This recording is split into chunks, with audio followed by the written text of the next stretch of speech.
magsisimula. Ay! My gosh!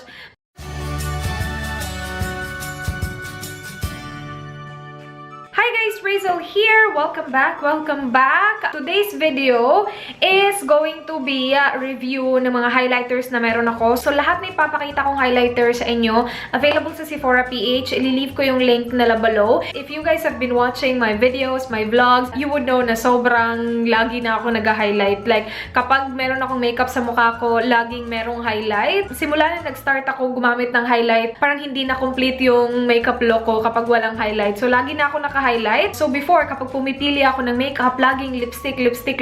Now, parang lagi kong hinahanap yung highlight. Like, laging gusto kong mag-try ng bagong highlight. Meron akong 5 highlighters dito. Again, lahat available sa Sephora. And i-share ko sa inyo guys kung ano yung thoughts ko sa mga highlighters na to. Hindi sila mga murang highlighters, kaya gusto ko i-share sa inyo kung ano yung thoughts ko para malaman nyo kung saan dito yung maganda. Like, worth it talaga sa price nila. Again, hindi ito mga mura, mga maharlika itong mga highlights na to. So, meron akong 2 cream highlights. Tapos, 3, oh my gosh, huwag kang mahulog. 3 powder highlights. I'm gonna start sa cream highlights na meron ako. Magsisimula ako kay Benefit High Beam. Sa lahat dito, I'm pretty sure ito yung pinakamura. Especially yung akin, sample size siya. Ganito yung itsura niya. Again, sample size yung sa akin. Tapos yung applicator niya is brush na applicator. I will show you guys a swatch. Sa highlighter na to, you do not need a lot at all. Like, magda-dot ka lang. Sa akin, I think I dot like 3 or 4 na dots. Tapos biniblend ko lang siya using a stipple brush. Stippling brush yung lagi kong ginagamit kapag nag-a-apply ako ng cream highlighters. Kasi for me, that's just the best brush para sa mga cream highlights. Blend ko na siya dito. Sobrang natural looking ng highlight na to. And mas magiging natural siya kasi it's cream, right? So ilalagay mo siya after foundation kapag naka-foundation ka. Tapos lalagyan mo siya ng powder over it. Kahit na nilagyan ko na siya ng powder, kitang-kita pa rin yung highlight. Hindi like kitang-kita na, oh my gosh, meron kang highlight sa mukha mo. And sa lahat dito na ipapakita ko sa inyo, ito yung pinaka-long lasting. Like, naglalast talaga siya sa mukha ko. And para sa akin, okay na okay din siya sa skin tone ko. Akala ko hindi ko siya magugustuhan kasi medyo light siya, diba? Tapos medyo may pagka-pink din siya. Pero once na blend mo na siya, like, look at this. Diba? Ang ganda na niya tingnan sa skin. So, gustong-gusto ko to. Now, another cream highlight that I have. Ito, hindi ko siya nagustuhan, you guys. Ito yung from Cover FX. Ito yung Enhance Click Cream Enhancer. So, again, cream highlight. Hindi siya like cream gaya ng High Beam kasi ano siya, cream na stick. Na-try ko na to siguro mga 3 beses na. And same with High Beam. Nilalagay mo siya after your foundation. Again, kapag nagfa-foundation ka or kapag wala ka foundation, lagay mo siya tapos lagyan mo siya ng powder over it. Same thing, ginagamit ko stipple brush para i-blend siya. Now, yung problema ko dito, sobrang oily ng mukha ko tingnan. Hindi naman sa oily na nag-o-oil up yung mukha ko. Like, kapag tinouch ko yung mukha ko, hindi naman siya nag-o-oil up. Pero, oily siya tingnan. Hindi ko alam siguro dahil sa shade. Yung shade na kinuha ko is Celestial. And sobrang liit nito. Ganito yung packaging niya. Now, I have nothing against the packaging. Para sa akin, okay na okay yung packaging. Kaya nga lang, nagiging oily tingnan yung mukha ko. And para sa akin, hindi flattering yung shade niya. Oh, you guys, tingnan nyo to. Tingnan nyo to. I'm not sure if you can see. I hope you can see. Nakikita nyo yung shine? See, like the product itself, parang oily na siya. And hindi din siya ganun ka-pigmented kasi kailangan ko talagang like, you know, i-rub talaga yung product sa mukha ko para makita ko yung pigment. So, ito yung swatch niya. I-blend ko lang siya. And meron siyang like wet look na ganap sa kanya. Now, if you're into that, you will like this. I personally don't like it kasi again, nagiging oily siya tingnan sa mukha ko. Kung i-compare ko siya sa High Beam, mas madali i-apply yung High Beam, mas okay tingnan yung High Beam. Siya, kailangan ko i-build up talaga yung product, tapos hindi din siya ganun ka-easy mag-blend. Ito, hindi siya para sa akin, hindi ko siya bet. And then, meron akong mga powder highlights. Itong 3 to.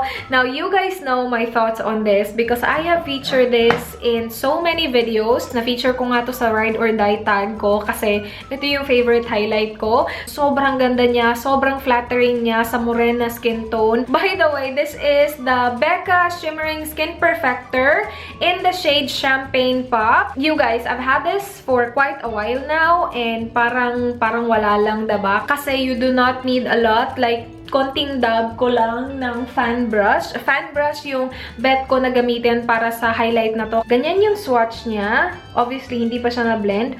Once na-blend mo na siya, sobrang ganda ng highlight niya. Hindi siya masyadong kita kasi medyo puti yung arm ko. Pero sa mukha ko, bet na bet ko siya. Ito, my gosh you guys. Ito yung Becca Shimmering Skin Perfector Splits. So yung shade na kinuha ko is Prosecco Pop at saka Pamplemousse.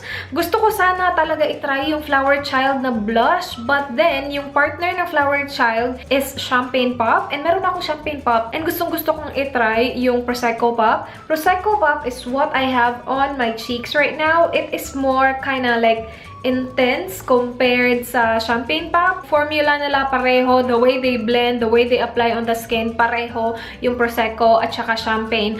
Para sa akin, mas gusto ko yung Champagne Pop kasi para sa akin, mas flattering siya sa skin tone ko. I'm not saying na hindi to flattering sa skin tone ko. Like, I also really like this highlight right here. Mas gusto ko lang talaga yung shade na Champagne Pop. But, the packaging of this is just lit. You guys, kung gusto nyo bilhin yung Becca na Champagne Pop, I suggest na bilhin nyo siya ng splits para makakuha kayo ng dalawang product. Okay, so yan yung Champagne Pop. Ito yung Prosecco Pop. So as you guys can see, medyo dark yung Prosecco Pop and obvious din na may pagka-golden yung Prosecco Pop. Mas prefer ko nga lang yung Champagne Pop na shade pero okay na okay itong dalawang highlights na to. Okay, last highlight is the Too Faced Candlelight Glow na highlight. Ganito yung itsura niya. Maraming beses ko na din tong nagamit pero like parang wala lang akong nakuha. Kasi again, it's highlight. Like, you do not need a lot at all. Like, idab mo lang yung brush dyan ng konti tapos apply sa ano mo. Meron ka ng highlight sa mukha mo. Especially ito, very pigmented. Very subtle nga lang niya tingnan sa mukha. Kasi ganun lang talaga siya. Subtle lang talaga siya tingnan. Hindi siya like, baba-boom na highlight. So, kung gusto ko lang ng very, very subtle na highlight,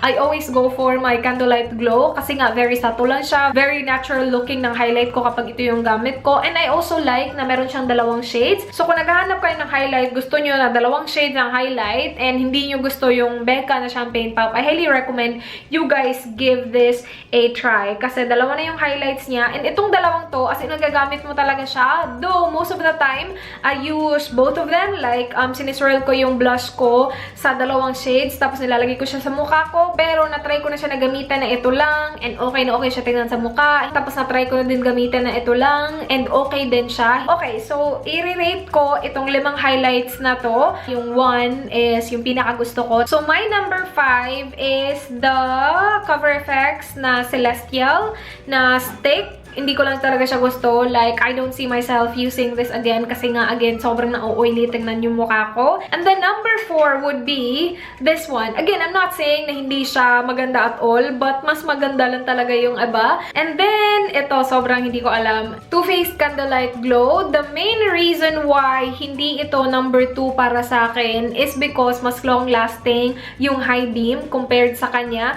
Alam niyo naman niya yung Champagne Pop ko is number 1 talaga. So, dyan na siya. Pero, itong dalawang to, super close. Sobrang ganda nila tingnan sa mukha. But then again, mas long-lasting siya. So, I prefer this. Tapos, mas mura din siya. So, okay din siya. Champagne Pop, wala na akong masasabi sa kanya. Ito yung pinaka-gusto ko. The best na highlight. So, yeah, yun yung mga thoughts ko about sa mga highlight na meron ako ngayon. I hope you guys enjoyed this video. Please like this video if you enjoyed watching or if you found it helpful. Please subscribe if you haven't already. I hope to see you guys on my next one. Do not forget, be good. Bye!